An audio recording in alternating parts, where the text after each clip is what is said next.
The 2010 FIFA World Cup is the story of Spain finally reaching the promised land. It's the tournament where they exercised decades of underachievement and finally became world champions. The competition also saw controversial moments in the England vs Germany and Uruguay vs Ghana games. The tournament then culminated in one of the most brutal finals in the tournament's history. But how did Spain finally become champions? What was so controversial about these fixtures? Why was the final so violent? This is the story of the 2010 World Cup. For decades, Spain was considered one of football's biggest underachievers. Despite being one of the dominant forces of European competitions at club level, success at the international level was few and far between. Their only major international trophy was Euro 1964. This all changed in Euro 2008.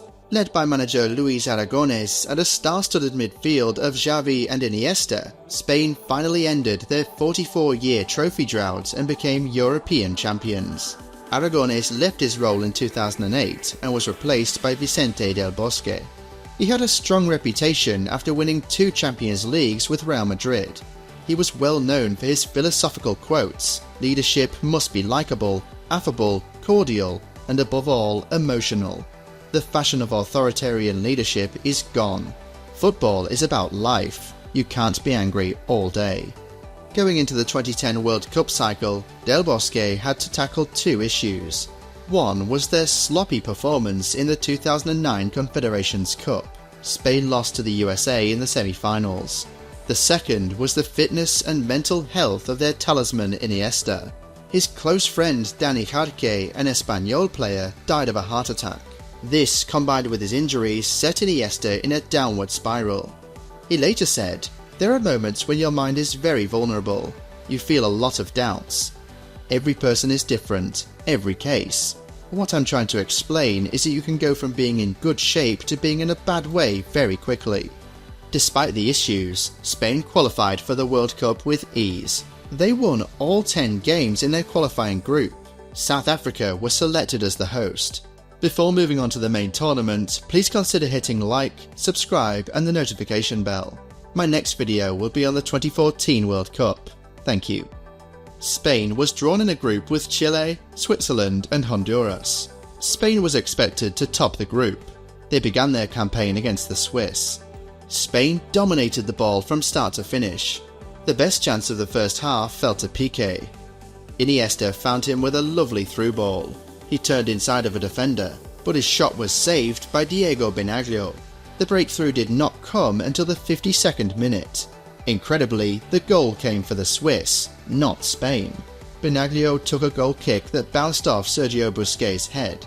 Blaise Nkufo played Eren Derdiyok through on goal, but Iker Casillas managed to tackle the ball.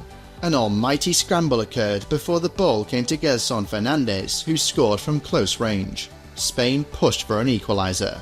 Xavi Alonso came closest with a thunderous strike from 25 yards out, but it hit the crossbar. The Swiss held on for a shock 1-0 win. This was their first ever win over Spain. Bizarrely, some in Spain blamed the defeat on the partner of Casillas, Sara Carbonero. She was a sports journalist who was covering the tournament. They believed she could be a distraction as Casillas was partly to blame for the Swiss goal.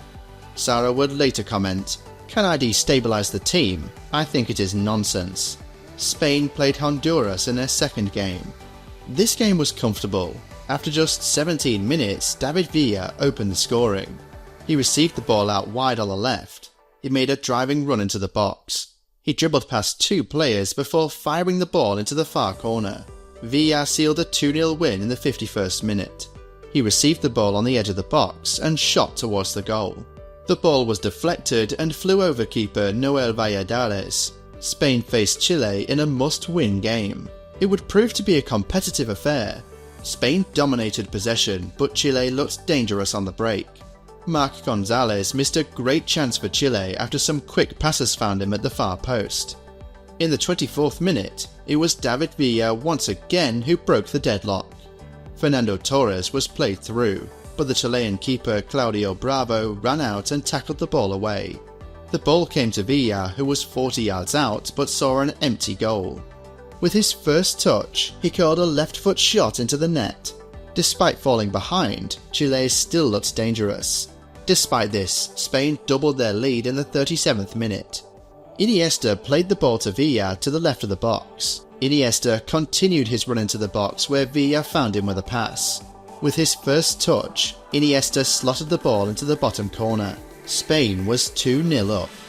Marco Estrada got a second yellow for a slight trip on Torres during the build-up of the second goal. Chile was down to 10 men. They managed to halve the deficit in the second half through a deflected Rodrigo Milá goal, but Spain won 2-1. Spain finished top of the group with 6 points. They dominated possession but were criticised for their lack of cutting edge. Del Bosque made changes to the Spain team that won Euro 2008. He introduced a second pivot in midfield. Both Xavi Alonso and Busquets shared the workload that Marcos Senna did alone. This left Xavi more freedom to push forward. This gave the Spain team more control, but perhaps made them less fluid. Xavi would say of the criticism, "I think we are involved in a battle to defend the soul of football." In the second round, Spain faced eternal rivals Portugal led by Cristiano Ronaldo. Spain once again dominated possession. Villa had an early chance saved when he cut in from the right and shot.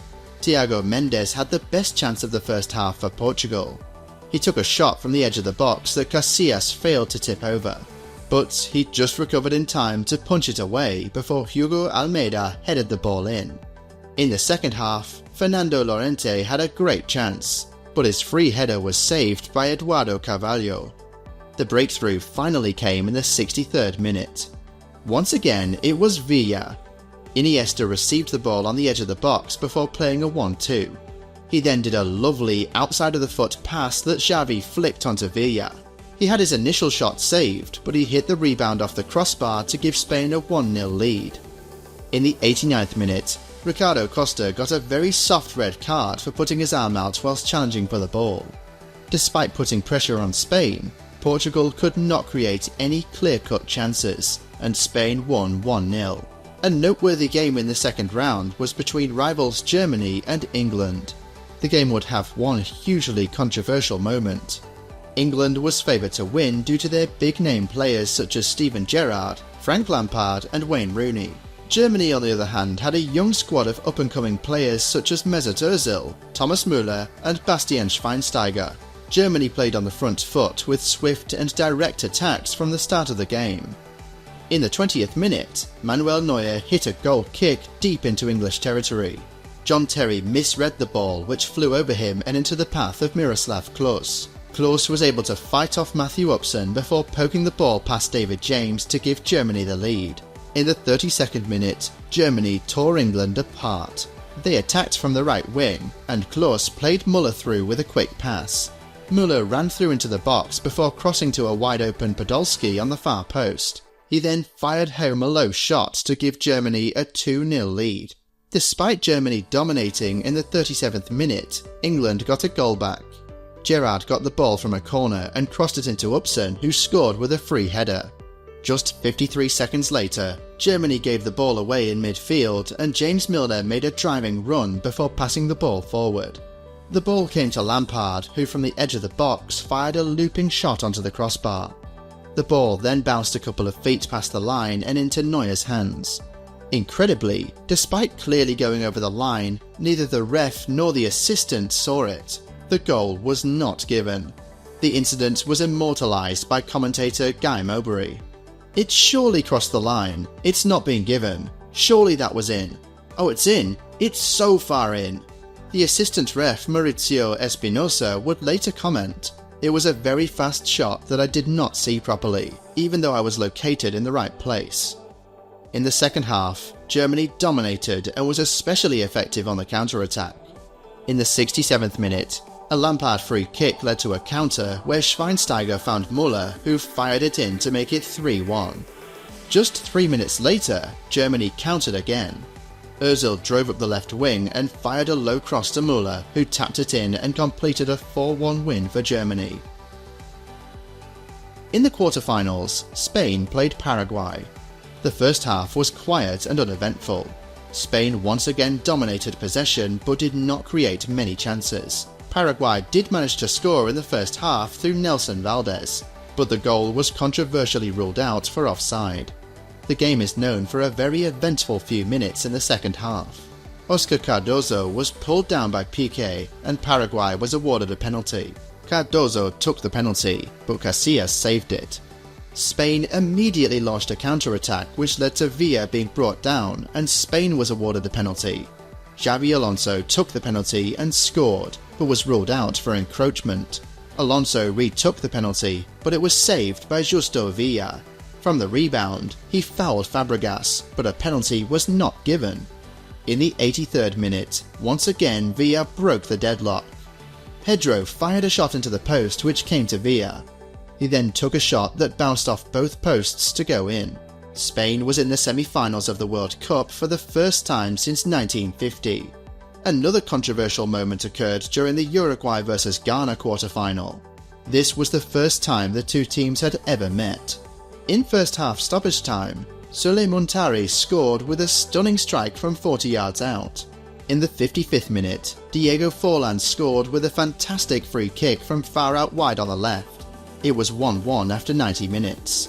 Deep into extra time, Ghana had a free kick out wide on the right. Luis Suarez legally blocked Steven Apia's shot off the line, but then used his hands to save Dominic Adia's header. Suarez was sent off. Asamoah Gyan took the penalty but hit the crossbar. The game went to penalties. Gyan bravely stepped up again, and this time scored. Unfortunately for Ghana, Uruguay won the shootout 4-2. After the game, Suarez showed zero remorse. He commented, "I made the save of the tournament, and that the hand of God belongs to me." In the semi-finals, Spain faced Germany. Spain once again dominated possession, but Germany looked dangerous on the break. Spain had a great chance when Pedro played in Villa, but he couldn't convert as Neuer pulled off the save. Puyol also had a great opportunity with a free header, but sent it over. In the second half, Toni Kroos had a great chance, but his shot was saved by Casillas. The breakthrough came in the 73rd minute. Xavi took a corner and Puyol towered over the German defence and sent a powerful header in to make it 1-0. Spain kept the ball well for the rest of the game and proceeded to their first ever World Cup final. Joachim Low said of Spain, "This team has a unique ability to dominate you and to control you. It is a marvellous team.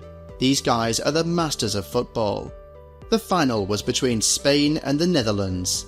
It was played on the 11th of July in Johannesburg in front of 85,000 fans. The Dutch won every game in qualifying and the World Cup so far. A great final was expected. Instead, the match would be marred by constant fouls. Before the game, Robben commented, "I would much prefer to win a very ugly game than lose a beautiful one." Just 5 minutes in, Ramos almost scored with a diving header, but Martin Stekelenburg saved it.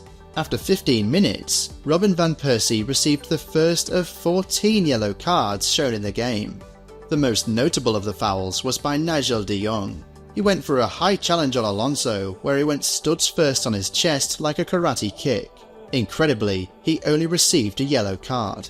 Robben had the best chance for the Dutch, but his low shot from the edge of the box was saved. Just 3 minutes into the second half, Joan Capdevila had a great chance from a few yards out, but failed to connect with the ball. In the 62nd minute, another what-if moment occurred for the Dutch. Schneider played a wonderful through ball that put Robben in on goal. He went for a low shot and Casillas went the wrong way, but he stuck out a leg which sent the shot wide. In the 70th minute, Villa had a great chance, but his shot from close range was saved. The game went into extra time. 3 minutes into extra time, Fabregas had a chance one-on-one, but it was saved. Joris Matthijssen had a great chance from a corner, but sent his header over. In the 109th minute, John Heitinga received a second yellow and became the 5th player sent off in the final. The decisive goal came in the 116th minute. Fabregas got the ball on the edge of the box and played in Iniesta, who was free on the right side. He took one touch to control it before striking it into the far corner. As he ran in celebration, he took off his shirt to reveal a tribute message. Dani Jarque, always with us. Spain was finally the world champions. After the game, discussions revolved around the physical approach of the Dutch and the poor performance from ref Howard Webb. He described it as the most difficult 2 hours of my entire career. Notable stats from the tournament include 3.17 million fans attended the games, an average of 50,000 per match. 145 goals were scored in 64 games, an average of 2.27 per match. Only the 1990 tournament averaged fewer. Germany top scored with 16 goals. Spain is the lowest winning side ever with just 8 goals. They conceded 2. Müller won the Golden Boot with 5 goals and 3 assists. Forlan won the Golden Ball. That was the story of the 2010 World Cup. Thank you for watching.